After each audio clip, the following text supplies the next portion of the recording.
Hello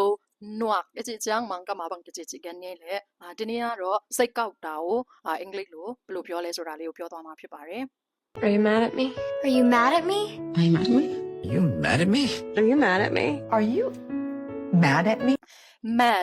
mad အကြည့်ချမ်းကနွာအကြည့်နာဟိနာကန်တဲ့နာဘငါဟိလေဟိတနာဟိငိုင်ဘငါဟိလေ Are you mad at me? Are you mad at me? နန်းကေယုံနွာမောအကြည့်နော်မတချမ်းကန်တဲ့နာအန်kay hey kan nang nuak ta yung chidan ko nga chinwa mi ale I am mad at you I am mad at you he kan nang hung nuak ta he nang tung lung kim lo ma to dan ke jang thai chang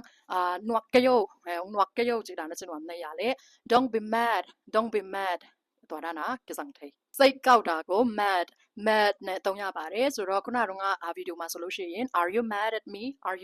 me ဆိုတဲ့ဟာကတော့နင်ငါ့ကိုစိတ်ကောက်နေတာလားဆိုတဲ့မေးခွန်းဖြစ်တယ်ပေါ့နော်နင်ငါ့ကိုစိတ်ကောက်နေတာလားဥမာငါနင့်ကိုစိတ်ကောက်တယ်စိတ်ဆိုးတယ်ဆိုတဲ့ဟာမျိုးပြောချင်တာဆိုရင် I am mad at you ငါနင့်ကိုစိတ်ကောက်တယ်ပေါ့နော်ပြီးရင်စိတ်မကောက်နဲ့ဆိုတဲ့ဟာမျိုးကိုတယောက်ယောက်ကိုပြောချင်တာဆိုရင်တော့အရှိမ don't ထည့်ပြီးတော့မှ don't be mad ဆိုပြီးတော့မှသုံးလို့ရပါတယ်ကျေးဇူးတင်ပါတယ်လုံတမိတ်လည်း